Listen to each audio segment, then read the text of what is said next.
Texas, Papuda presente. The cow went to the swamp. Bom dia. Bom dia, vamos entrando, vamos entrando.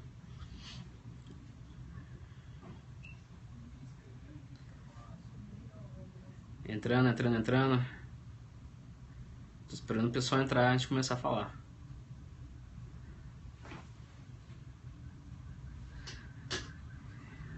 Bom, vou começar, hein? Primeiro, perdão pelo nariz entupido, olho vermelho. Não é pela razão que vocês imaginam. Eu tô gripado. Mas, bom, imagino que vocês tenham visto a operação da Lava Jato hoje na rua, na PF e a força-tarefa do Ministério Público com a 23ª operação, Acarajé, porque agora vocês precisam acrescentar ao léxico da Lava Jato, além de pichuleco, acarajé, que era propina, dinheiro, bufunfa, como o pessoal da Odebrecht se referia a propina. Então, se vocês acordaram agora, o alvo da Lava Jato hoje é o João Santana, prisão temporária decretada, embora ele esteja fora do país, não foi cumprida ainda. O advogado dele já disse que vai se pronunciar agora à tarde e que seu cliente vai se apresentar às autoridades. Então, é importante saber disso, né? Diz o advogado João Santana e da esposa de João Santana que eles vão se apresentar às autoridades, porque eles estão fora do país. E hoje é um dia fundamental para a política brasileira e para a Lava Jato, em 2016, porque é o dia em que nós vamos falar sobre as provas depois, que constituem a operação e já vinham sendo construídas e continuarão sendo. Mas hoje é o dia em que o principal conselheiro político da Dilma e do Lula caiu. Ou seja, mesmo que ele venha a conseguir esclarecer de alguma maneira os pagamentos e outros elementos que pesam contra ele e a esposa, e o envolvimento deles com o Petrolão, com dinheiro sujo repassado pela Odebrecht, no exterior sobretudo, politicamente o principal conselheiro da Dilma e do Lula caiu. Então, dentro do xadrez da Lava Jato, é um bispo muito próximo da rainha e do rei que cai e sai do tabuleiro. Como vocês talvez saibam, o João Santana é muito mais do que um marqueteiro que de 4 em 4 anos aparecia para conseguir ajudar a eleger o Lula ou o Dilma. O João Santana era, como o governo petista dependia e depende muito da imagem e do marketing político para se fazer e para sobreviver, o João Santana era uma presença constante no Palácio do Planalto, em Brasília, e junto à cúpula do governo e do PT, porque ele não era apenas, novamente, um marqueteiro, um publicitário que, durante campanhas eleitorais, comandava as ações de propaganda dos candidatos presidenciais do PT. Ele também fazia isso, era a função primordial dele, mas ele estava por trás de boa parte das ações políticas e da comunicação das ações políticas do governo nos últimos 10 anos.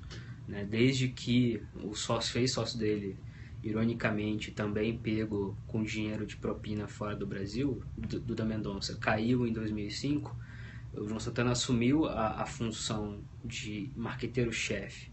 E no mundo da política do espetáculo que a gente vive, ser um marqueteiro-chefe é ser o conselheiro em chefe. Ele assumiu isso, primeiro com Lula, depois com Dilma, e conseguiu com muita competência eleger e reeleger os presidentes petistas, né? Então, acho que em primeiro momento é muito útil ter a clareza do quão essencial é o João Santana dentro da hierarquia política do PT. Do PT e do governo, né?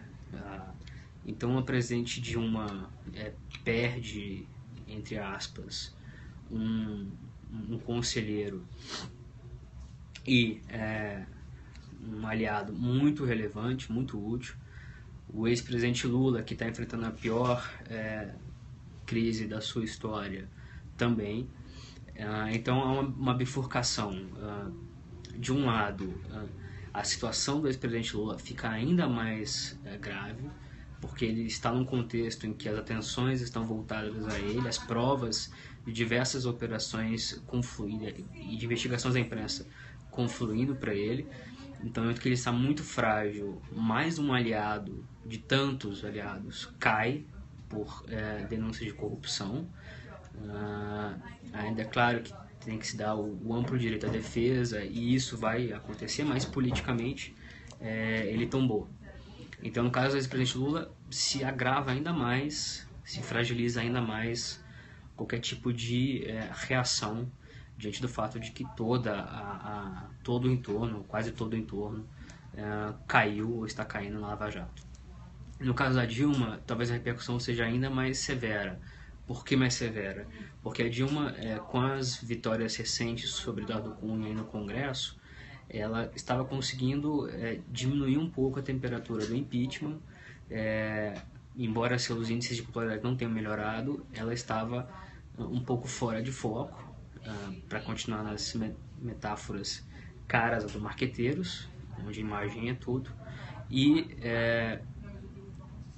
navegando por águas menos turbulentas, enquanto a atenção estava no Lula. Nesse momento, então, João Santana, ele é Dilma também, né? Então,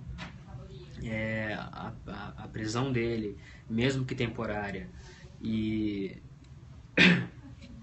as provas que envolvem isso relacionadas à campanha, embora o Ministério Federal e a Polícia Federal não estejam investigando a campanha de Dilma em 2014, as razões do pagamento para João Santana, as hipóteses de trabalho indicam pagamentos para a campanha de 2014. Ou seja, a origem do dinheiro é a propina do Petrolão, por meio da Odebrecht, e a razão do pagamento, se a função do João Santana é ser marqueteiro e conselheiro político, está ligada, e pela questão temporal de 2014 e 2013, está ligada à campanha de reeleição da Dilma. Portanto, a presidente Dilma Rousseff tem um problema seríssimo pela frente, porque volta, como nós havíamos alertado, de que a Lava Jato é o elemento que norteia os atos políticos e o desenrolar político do país neste momento. A Lava Jato traz a Dilma mais uma vez para o centro das atenções, e com isso o impeachment volta a ser algo que estará na pauta, né? Estava menos na pauta com a vitória da presidente no caso da liderança do PMDB na semana passada. Agora, ainda mais com a soltura do Delcídio na sexta-feira, agora a Lava Jato vem, e mais uma vez via Curitiba, como eu tenho falado, né? De Curitiba se espera e sai, de Brasília se espera e não sai tanto. O João Santana expõe a Dilma a um ambiente político inóspito. Qual vai ser a reação, né? Quando houve, eu relembro a vocês, o momento mais delicado, embora fosse outra dinâmica, outro processo, e com todas as dificuldades de fazer analogias históricas, o momento mais grave, mais difícil para o ex-presidente Lula durante o mensalão foi no dia em que o Duda Mendonça admitiu no Senado que havia recebido dinheiro de caixa 2, entre aspas, na verdade de corrupção, do Marcos Valério para a campanha do Lula em 2002 em paraísos fiscais. Então, hoje vem a público provas ou evidências que apontam o mesmo tipo, embora não com a força de uma confissão, como no caso do Duda Mendonça, mas que apontam o sócio dele, o ex-sócio dele, eles brigaram, envolvido no mesmo tipo de corrupção, né? Ou ao menos assim é acusado.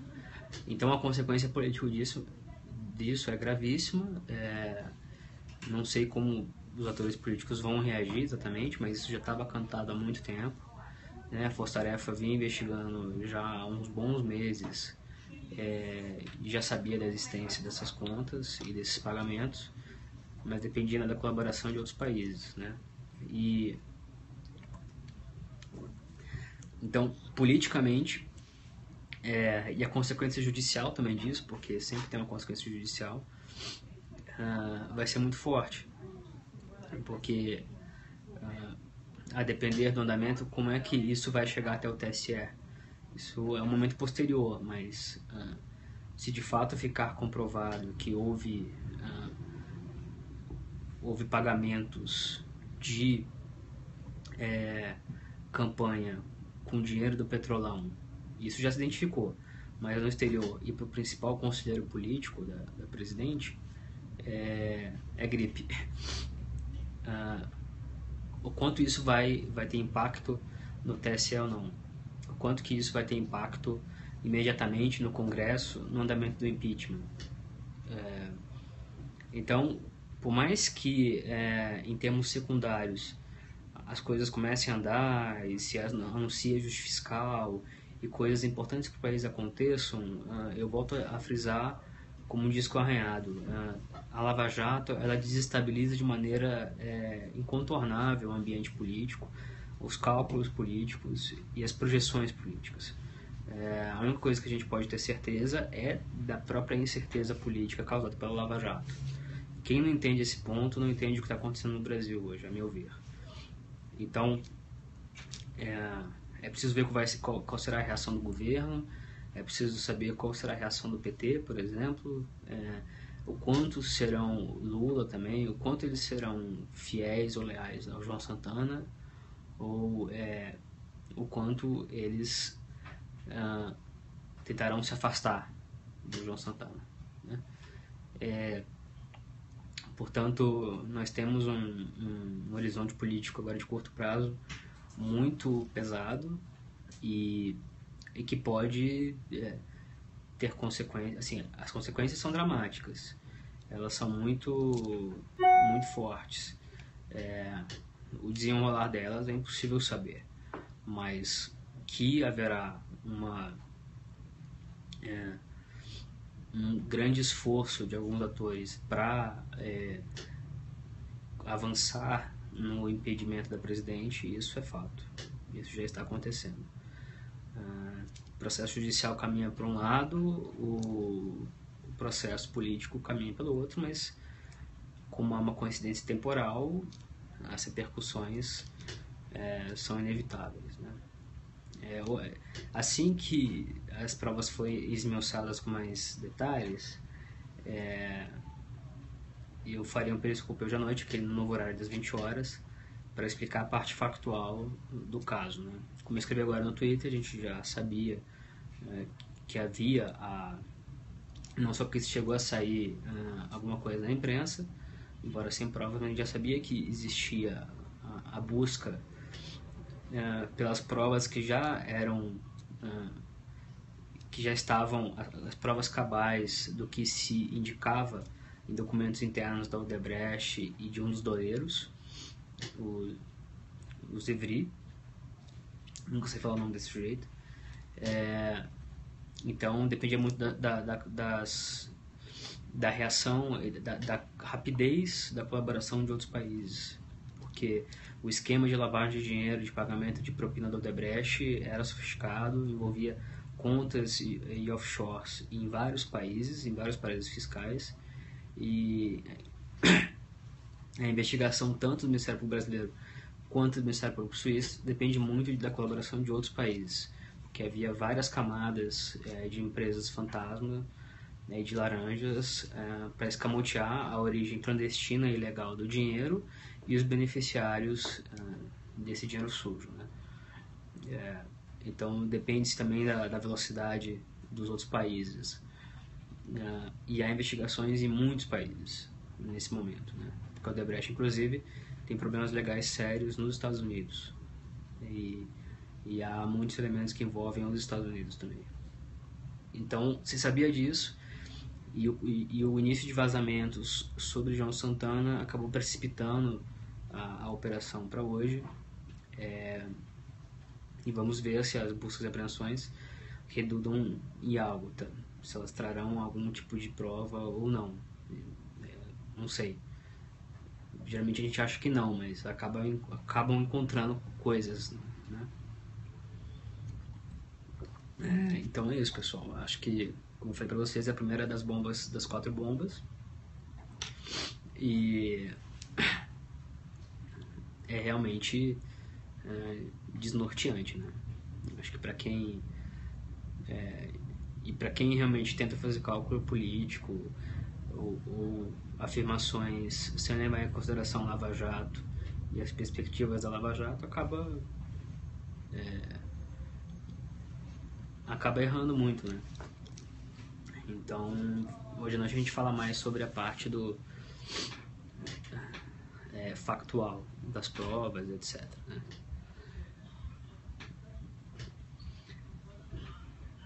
A prisão no Marcelo Odebrecht foi negada pelo juiz Sérgio Moro, né? Mas havia um pedido de prisão por um novo crime. As outras 3 bombas, vamos ver se vão acontecer, né? Mas estão vindo. Agora, é importante na Lava Jato e no que está acontecendo no país que vocês, quer dizer, sugiro pelo menos, que vocês enxerguem o filme, não a fotografia, com perdão do clichê. O avanço da Lava Jato, e não só da Lava Jato, mas Zelotes e outras operações, e cada um dos personagens políticos que vão ficando pelo caminho, e os personagens empresariais também, né? Isso ajuda a entender até onde isso pode ir, qual é afinal a cadeia de comando do Petrolão. Já chegamos até o topo dela ou não? Essa é a pergunta que está sendo respondida pelas investigações, né? No que depende de Curitiba, porque quem tem foro privilegiado, com exceção de Eduardo Cunha, tem outro tratamento, né?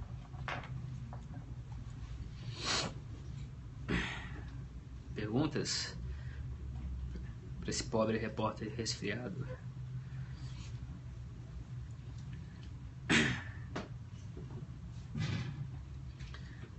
Outras 3 não posso falar. Armando Trípode caiu, né?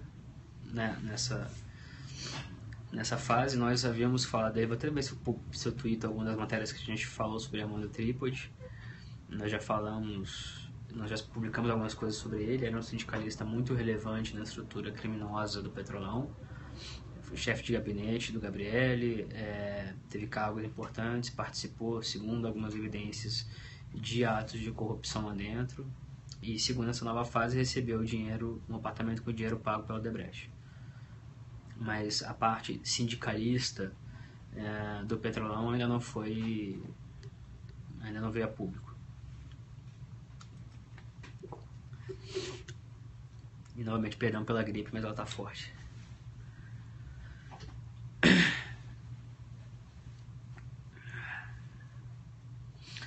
Não tem nenhuma informação de que eu seja delator, já falei isso.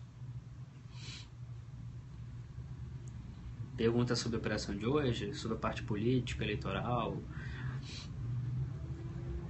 João Santana volta para o Brasil, segundo o advogado dele. Vai se apresentar às autoridades. Ao menos é isso que ele disse. O que o advogado diz, e eu acho que... Tô exausto. Ao menos é o que o advogado disse, e sendo bem honesto, eu acho que eu não vejo razão para duvidar disso.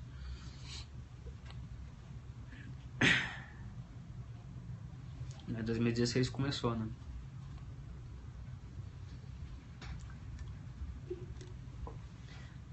Dilma se manifestou, não que eu tenha visto, confesso. Tô olhando aqui, mas eu acho que não vai se manifestar também, né? Dilma aguenta? Acho que aguenta. Pelo menos a médio prazo. É importante frisar o quanto que os processos judiciais, né, as investigações criminais não encontram um espelho que se esperava ou que se gostaria, talvez, no político, né? Então vocês percebem que não é de hoje, mas hoje, se observarem as denúncias que pesam contra políticos com foro privilegiado e os cargos que esses políticos ocupam, vocês verão que quais são os políticos continuam nos seus cargos, né? Tem acusações diretas de corrupção ou indiretas. Então, no caso de Eduardo Cunha, continua na presidência da Câmara. Renan Calheiros continua na presidência do Senado. A série de deputados e senadores acusados na Lava Jato também. Ministros que sofreram busca e apreensão também. Presidente, que é um cargo muito mais sério, evidentemente muito maior, né? Apesar das evidências contra o seu entorno e de sua campanha, continua no cargo. Então, é importante se lembrar o tempo inteiro de que o avanço judicial não corresponde a um avanço político em termos de depuração, né? Delcídio vai voltar ao Senado hoje, não sei se ele vai continuar com esse plano, ele ia fazer um discurso, mas primeiro ele está solto, mas ok, ele está solto, decisão, né, indiscutível do Supremo. Ele está com cargo no Senado. O senador Delcídio Amaral pode ter um cargo e ter que se recolher mais cedo à sua casa por decisão do Supremo. É esse o tipo de mundo político que a gente está vivendo, e esse é o tipo de desgaste que vai aprofundar cada vez mais a crise que existe entre os eleitores e os eleitos, né? Então existe uma tensão muito grande, um problema sério, ao mesmo tempo do avanço da parte republicana em empresas e políticos pelos processos judiciais, e uma não correspondência disso no mundo político e empresarial. Então, isso tanto em políticos que continuam nos seus cargos ou com sua influência política, né? E ao mesmo tempo com aquela MP da leniência, por exemplo, em que o governo declaradamente tenta salvar as empresas do petrolão, Odebrecht inclusa. Odebrecht que novamente, mais uma vez, brilha nessa operação. Então percebam a força do sistema, a força da simbiose entre a política, entre a grande política e o grande empresariado, né? É isso que a Lava Jato está atacando, e é isso que judicialmente está acontecendo, mas é isso que, em termos político-econômicos, não está acontecendo. Ou está acontecendo com muito mais dificuldade, né? Não será fácil mudar esse sistema ou mudar um pouco que seja. Portanto, eu sugiro temperar um pouco os desejos, né, de quem realmente quer ver um outro tipo de política, um outro tipo de negócio entre empresas e Estado, né, também. Vamos finalmente? Acho que o pouco que eu tenho a dizer de útil eu já disse, né? Mas é realmente uma coisa gravíssima. A gente tem que ver como os atores políticos vão reagir.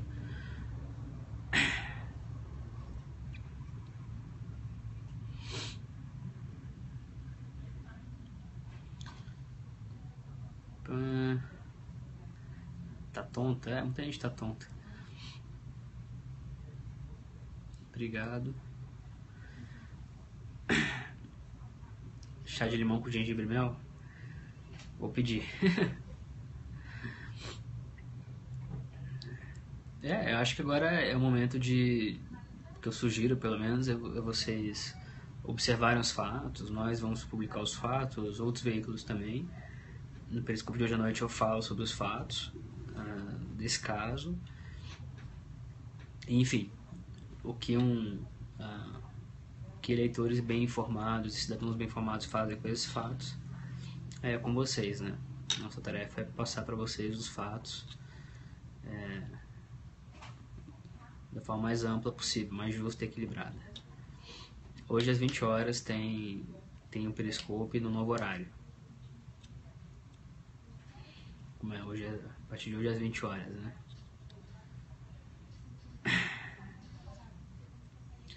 Aí nós falamos assim, mas para ter foco nós vamos falar sobre esse caso, tá? Outras coisas falamos depois. Mas realmente não deixem de olhar as provas, porque o lado bom do que está acontecendo em Curitiba é que vocês podem ter acesso a ao máximo possível de elementos e se informarem, né? E decidir o que fazer com isso, né? Mas realmente, né? É difícil escapar de alguns adjetivos, né, nessas horas. É gravíssimo, né? Vamos dar toda... A gente não precisa nem falar isso, mas é bom ser redundante, né? Vamos dar todas as chances de defesa aos acusados, mas os fatos que se mostram, que se expõem, são realmente muito fortes. Ok, pessoal? Obrigado. Obrigado pelos desejos de melhoras e a gente volta logo. Parênteses bem rápido, no fim de semana eu não tive tempo de botar os periscopes antigos. Vou botar hoje todos os antigos e esse de agora. Tá bom? Um abraço grande pra vocês. Bom começo de semana. Tchau.